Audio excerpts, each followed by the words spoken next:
Salut frères et sœurs en Jésus-Christ. Je suis le frère Lord Franklin et je me présente devant vous pour vous parler de ma vie, de mon témoignage.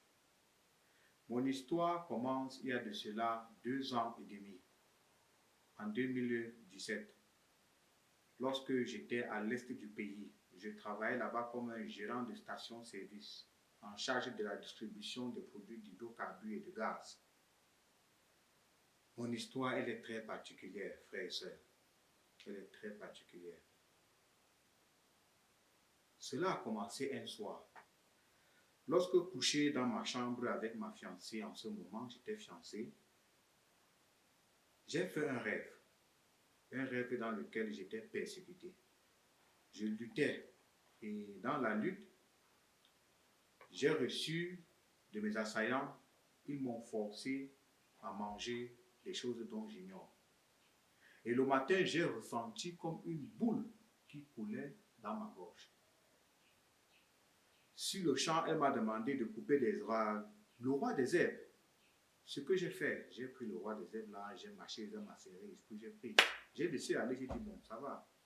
Mais quelques jours plus tard, j'ai constaté qu'en soirée, j'avais des fièvres, j'avais des températures, j'étais fatigué. Malgré les multiples efforts, malgré tout ce que je faisais, je continuais toujours à être fatigué.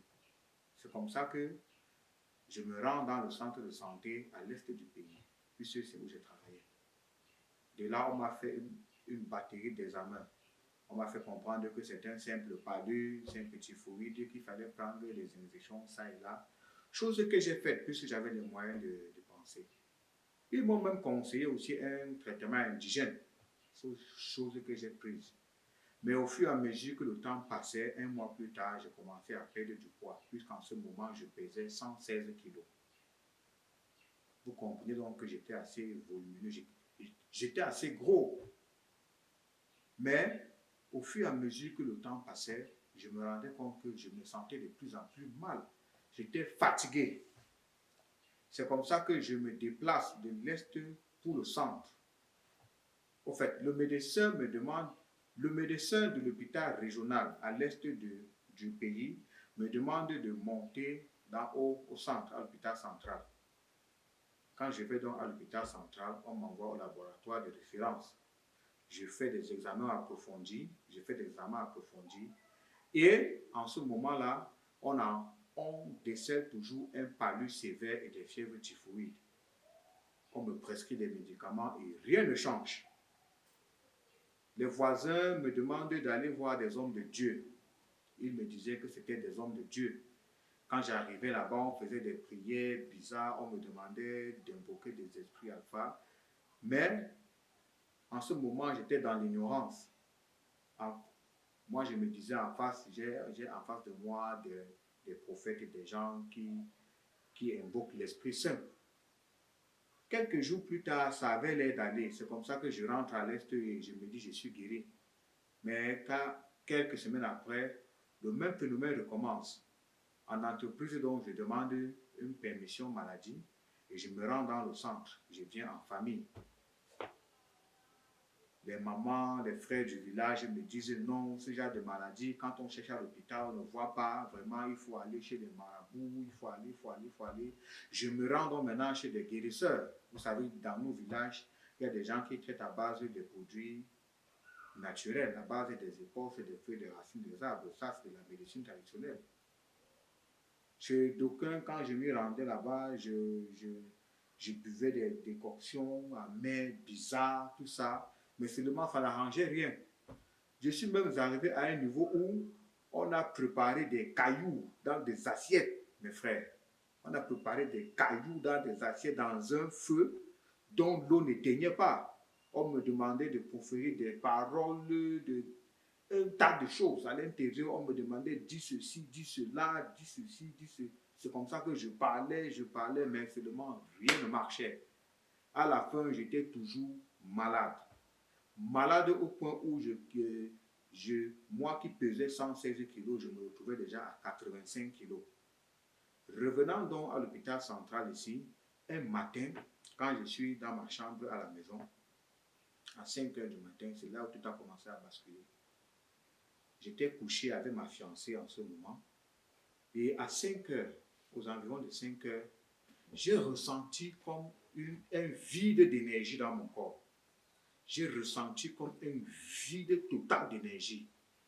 Mon cœur s'est arrêté de battre. Je ne respirais plus. Et en ce moment, j'ai senti l'esprit de la mort en moi. Je me suis rappelé en ce moment que Dieu dit, que Jésus dit, que quelle que soit la situation dans laquelle tu te trouves, quel que soit l'endroit où tu es, qu'importe le lieu où tu te trouves, qu'importe la situation, frère, prononce mon nom avec ton cœur et avec sincérité, je vais venir. J'étais couché dans le lit, nu, parce qu'il faisait chaud. Et en ce moment, quand mon corps a commencé à perdre de l'énergie, que je sentais ma vie s'en aller, j'ai crié de toutes mes forces. Et j'ai demandé à Jésus, Jésus, ne m'abandonne pas. Me voici, ne me laisse pas. Ne me laisse pas, Jésus. S'il te plaît, ne me laisse pas. Et là, j'ai ressenti la vie revenir en moi. Mon cœur a commencé à battre. J'étais demi-mort, demi-conscient. Frères et sœurs, en ce moment, quand j'ai regardé ma peau, mon corps avait totalement changé. Ma peau est passée d'un teint chocolat à un teint totalement noir charbon. Je suis devenu presque squelettique en l'espace de 30 minutes. Ma fiancée, elle a paniqué.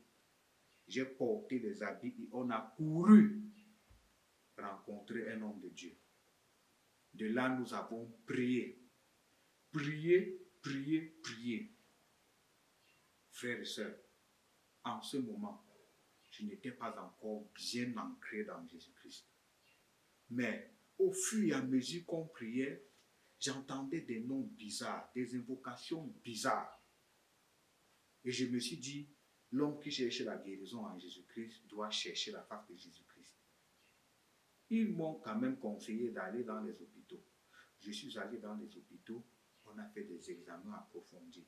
On a même envoyé des examens en France, en Belgique, aux États-Unis. Ensuite, on a décelé une maladie rare, une maladie très rare. Cette maladie qui apparemment, elle est fréquente en Europe, mais elle est très rare ici chez nous. En ce moment, il se faisait déjà tard pour moi. Couché dans un lit d'hôpital au niveau des services des urgences. Il y a une dame qui est venue et me dit, non, tu peux aller voir un tradipraticien comme ça. Il est d'originaire de l'est du pays. Il peut t'aider, il peut faire des invocations. Tout ça, ce sont les maladies qu'on ne traite pas à l'hôpital. On peut faire ceci, on peut faire cela. Avec l'influence des membres de la famille, je suis encore parti voir ce monsieur. Et étant là-bas, le monsieur me dit, non, mon frère, en vérité, après Dieu, c'est la coutume. Après la coutume, c'est l'église. Après l'église, c'est la foi. Vous savez, lorsqu'on est dans la maladie et qu'on cherche la guérison, même si on vous demande de manger vos propres selles et de boire vos urines, pour un malade, vous allez le faire. Mes frères et sœurs, je vous rappelle qu'en ce moment, je ne connaissais pas encore le Seigneur. Je savais que dans la vie, il faut prier Dieu. Il faut prier Jésus. Mais est-ce que je le connaissais vraiment? Non. Je ne pense pas que je le connaissais. Je suis allé chercher les hommes, j'ai dépensé autant d'argent. On m'a dit, voilà des hommes de Dieu, voilà des prophètes. Je ne mets en aucun doute, je ne veux pas mettre en péril ces prophètes, non. Je dis tout simplement que ce que j'ai vu, j'ai des doutes que ces gens étaient vraiment des enfants de Dieu. Mais, quand je suis reparti à l'hôpital, en hématologie où j'ai été interné, j'ai reçu la visite des frères de ce forum. Ils sont venus, ils m'ont dit, frère Franklin, on n'est pas là pour te faire la promotion de notre église. Nous ne sommes pas là pour te faire la promotion de quoi que ce soit, nous sommes là pour te montrer le chemin de Jésus. Car en Jésus, il n'y a point de contrainte. Il n'y a point de sacrifice à faire. En Jésus, il n'y a point de choses où tu dois payer 100 francs, 10 000, 1 million. En Jésus, il y a une seule chose, la vérité et la foi. L'amour envers son prochain. Avoir foi en Jésus. Oui, beaucoup de gens vont dire, Jésus, il est même où? Pourquoi des gens font des accidents? Pourquoi des gens font ceci? Pourquoi des gens font cela? Mes frères, ma soeur, en ce moment, j'étais déjà à 60 kilos. Et quand le diagnostic des experts en hématologie de ce pays est sorti, on m'a dressé une ordonnance de près de 9 millions de francs CFA. Il fallait importer des médicaments. Il fallait suivre un traitement assez costaud. En ce moment, j'ai mis mes genoux au sol. J'ai invoqué l'Esprit Saint en Jésus-Christ. Et là, j'ai fait un second rêve. Dans ce rêve, j'étais dans un bateau. On était en train de cheminer quelque part. Et le bateau était scindé en deux. Il y avait un côté des gens qui marchaient nus, des gens qui étaient bizarres, des gens qui étaient bizarres, des gens qui s'habillaient dignement, qui avaient des comportements bizarres. Et de l'autre côté, il y avait des gens qui étaient assis dans un restaurant bien huppé, qui mangeaient de la viande, ils buvaient du caviar. Il y avait des gens là-bas qui... Mais là devant, il y avait des gens qui étaient proches de la lumière, qui étaient tout calmes, qui étaient paisibles, qui parlaient entre eux, qui me semblaient fraternels dans leur langage. Quand je suis parti vers des gens qui étaient mal habillés dans ce rêve, ils ont demandé que je me déshabille, que je danse avec eux. J'ai dit non, non, non, je ne suis pas là, je n'ai pas le temps à ça. Ensuite, j'ai ressenti de la famine dans ce rêve. Je suis maintenant parti du côté où il y avait le restaurant. De là, on m'a dit, tu bois quoi? Tu manges quoi? Tu dis non, je mange du poulet avec la viande et du Coca-Cola. Quand je suis parti là-bas, on a dit non, le poulet est fini. Cherchez la viande de porc ou bien la viande. Au fait, ils m'ont proposé une autre viande que le poulet. J'ai dit non, non, non, moi je ne veux pas ça. Si ce n'est pas ça, vous laissez. Ils m'ont dit bon, comme il n'y a pas de Coca-Cola, est-ce qu'on peut te servir la bière? J'ai dit non, ça va, je n'ai plus faim.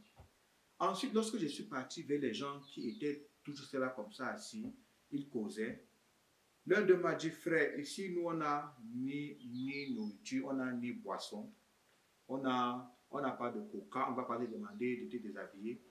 Mais assieds-toi là et partageons là la parole. J'ai dit, mais de quelle parole il s'agit? Ils ont dit, tiens, assieds-toi. Et ils avaient donc un livre. Quand donc j'ouvrais ce livre, quand ils m'ont donc donné ces livres de lire, je me suis rendu compte que c'était mon carnet médical. Et mon carnet médical à l'intérieur avait mon nom, mes paramètres et la maladie qu'on devait découvrir. Parce que en ce moment, les experts n'avaient pas encore donné un nom à ma maladie, mais ils avaient déjà un axe de plusieurs maladies. À l'intérieur, il y avait donc déjà un nom à ma maladie. Et quand j'ai dit ceci, c'est quoi? Ils m'ont dit non, ça, c'est ça, c'est ça.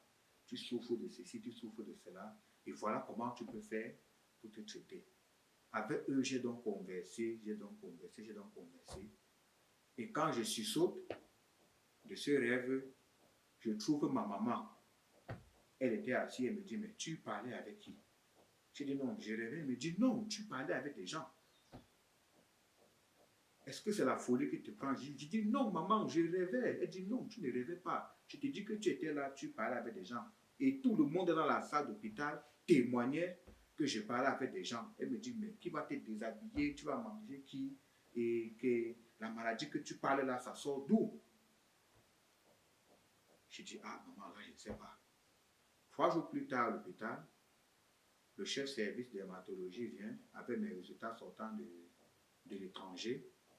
Elle dit, mon fils, tu as atteint une maladie rare ici au Cameroun.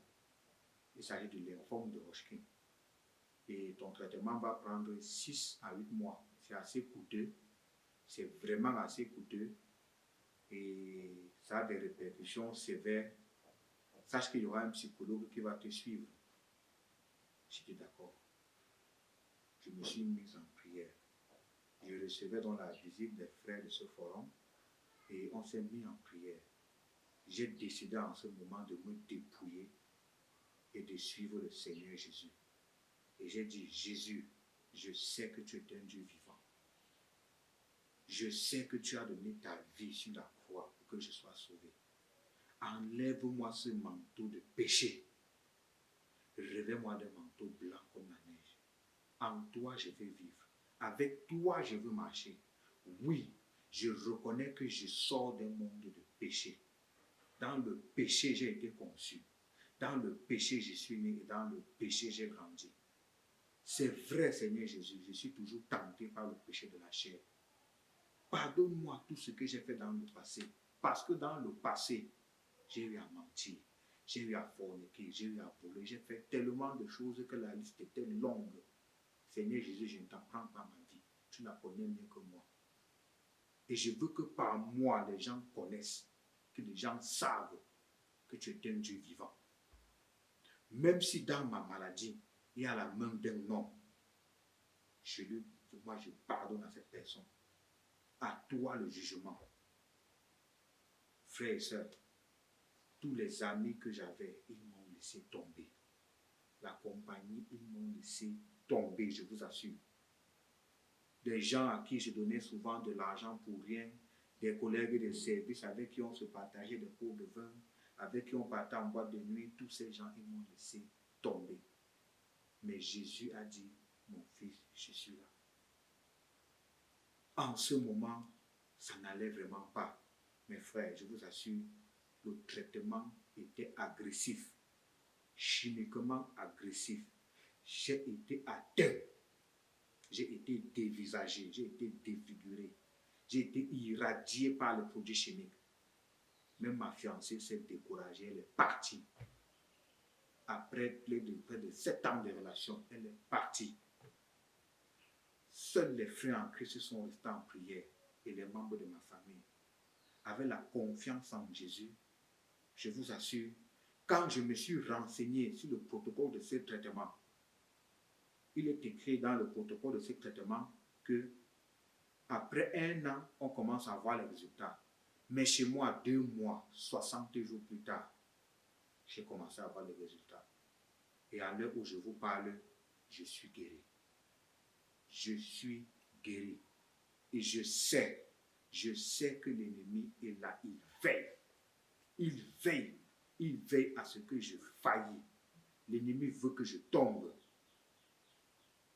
Et je sais qu'en Jésus-Christ, on ne faillit point. Je sais qu'en Jésus-Christ, on est un homme de nouveau. Ah oui, frères et sœurs, donnons nos vies à Jésus. Donnons-lui nos vies.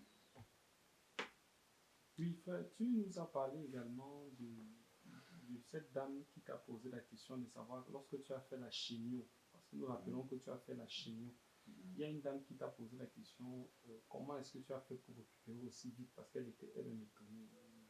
Ta réponse était quoi? Bien, il y a une dame qui faisait aussi la chimiothérapie. Elle, en fait, nous étions nombreux en hématologie qui faisions la chimiothérapie. Et il y avait une dame aussi qui faisait la chimiothérapie. Elle était au cadre dans le gouvernement, sortant même des pays étrangers. Quand elle m'a vu récupérer déjà les symptômes de la chimiothérapie, les séquelles ou alors les symptômes, bon, je vais dire, les effets secondaires, voilà, les effets secondaires de la chimiothérapie sont multiples et ça varie en fonction de plusieurs personnes. Mais il y a donc des effets secondaires standards. Il y a la perte des cheveux, il y a la perte des ongles, il y a le changement de teint. Mais chez moi, j'ai seulement eu le changement du teint, c'est tout. Du coup, les gens étaient étonnés. Mais comment tout le monde ici en hémato qui fait la chimiothérapie, il perd les cheveux, toi ta chevelure devient encore finement jolie, tout ça là. J'ai dit, je ne sais pas, c'est un miracle de Jésus. Peut-être parce que j'ai dit à Jésus que Jésus, pardon, comme ma fiancée n'aime pas les gars qui sont chauves, ne rase pas mes cheveux. Montre-moi que tu es avec moi, ne rase pas mes cheveux. Et mes cheveux ne sont pas quittés. Ça, je sais. Et amen. Oui, frère, Et la perte de poids n'a pas été trop effective, puisque j'ai récupéré franchement et je priais tous les matins, tous les soirs. À chaque fois que l'envie me venait, je priais. Avant de prendre le médicament, je dédiais ce médicament au Seigneur Jésus. Je priais. oui, amen. Frère, tu nous as aussi parlé, il y avait également une dame que tu as rencontrée qui disait qu'elle peut t'aider.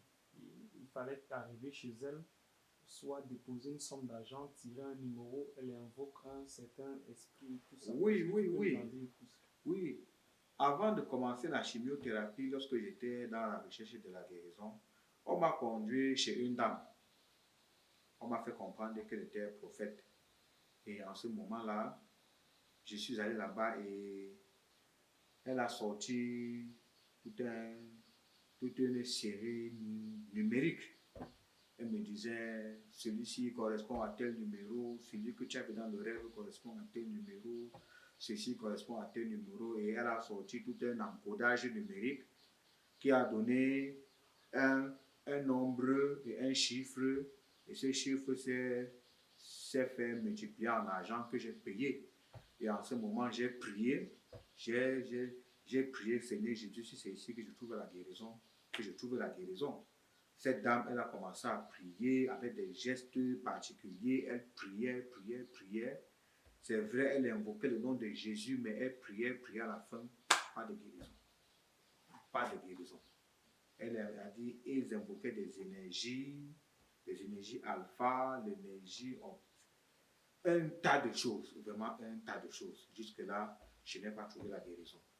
La preuve, c'est que plus de 6 mois après, je me suis retrouvé à l'hôpital en train de dépenser de l'argent. Pourtant, j'avais déjà versé une grosse somme d'argent là-bas pour trouver la guérison. Tu nous as aussi parlé de ce monsieur, ce tradit praticien, bon, ce guérisseur. On disait qu'il est guérisseur, où il fallait arriver, où tu avais déjà dépensé beaucoup d'argent. À un moment donné, tu allais même dans son village, il fallait se coucher dehors pour attendre la venue des génies, quelque chose comme ça. Il t'avait même parlé d'un certain porc qu'il fallait sacrifier maintenant pour retrouver la guérison. Oui, comme j'ai dit tantôt, quand j'ai recherché la guérison et que des gens m'ont convaincu qu'en vérité, ce n'est pas une maladie qui peut se traiter à l'hôpital, qu'il faut aller voir des gens du village, je me suis retrouvé chez un praticien. Mais en vérité, de là, je me suis rendu compte que c'était un marabout. Les parents l'ont fait. Mais seulement quand j'arrive là-bas, on me demande de me déshabiller comme je suis né. Et il fallait attendre l'arrivée des esprits, rester tranquille, faire des rites bizarres, tout ça là, soit des invocations. Ouf, mes frères, jusque-là, je n'ai pas toujours eu la guérison. Et de là, on disait toujours la maladie vient de X, la maladie vient de Y, la maladie vient de tel oncle du village, la maladie vient de tel collègue. Tout ça, ça ne m'aidait pas. Ça ne m'aidait pas. Parce que quand quelqu'un est malade, il n'a pas besoin de savoir que c'est son collègue qui a lancé la maladie ou bien toutes ces révélations autour de l'origine de la maladie, en vérité, ça n'aide pas, ça cultive plutôt la haine. Or, en Jésus-Christ, il te guérit et il te sauve. Jésus te guérit et il te sauve. Amen. Oui, juste pour terminer le témoignage, parce que le témoignage, rappelons que c'est tellement long, nous avons juste pris des points importants. Parle un peu, lorsque tu as reçu la visite de certains frères à l'hôpital, il y en a qui t'ont encouragé à laisser maintenant cette dame qui te donnait des numéros à partir desquels tu pouvais trouver une guérison, avec ce monsieur qui invoquait certaines énergies alpha, avec également ces charlatans. Et il y a un conseil qu'ils t'ont donné, je crois que c'était un conseil où tu devais te focaliser sur la parole. Est-ce que tu peux un peu plus dire dessus? Oui. Quand j'étais à l'hôpital en hématologie, j'ai reçu la visite des frères et ils m'ont demandé d'expérimenter avec eux. Ils m'ont conseillé d'expérimenter avec eux en me disant, frère, si cela marchait, c'est que tu ne serais pas à l'hôpital. Donc, laisse un peu de côté les expériences de numérisation des chiffres alpha et consorts des énergies qu'on invoque là. Donne un peu ta vie à Jésus et concentre-toi sur la parole. Tu sais encore lire ou alors tu sais encore écouter. Voilà la Bible. Ouvre la Bible et concentre-toi, fais la prière et lis la parole. Consomme la parole comme tu étudies ton livre d'histoire. Lis la parole de Dieu. Et en ce moment, tu vas voir le changement. Et ton miracle passera même par le médicament. C'est donc comme ça que j'ai pris la Bible. J'ai ouvert la Bible du début. J'ai commencé à lire. J'ai pris le temps, je lisais. Où je ne comprenais pas, j'appelais ses frères. Ensemble, on venait. Ils discutaient, ils m'enseignaient. Ils m'édifiaient. Et au fur et à mesure que je lisais la Bible, frères et sœurs, je sentais mon corps vide. Je sentais mon corps se libérer. Je sentais mon esprit libre. Je sentais la lumière m'environner. J'étais comme un enfant à qui on lui a dit, voici la crème que tu vas lécher, ça ne va pas finir. Vous voyez, j'étais comme ébahi. J'étais comme libéré de quelque chose. Et je vous assure, c'est en ce moment-là où même le médicament est venu compléter ce que la Bible avait déjà terminé. Ça, c'est une pure vérité.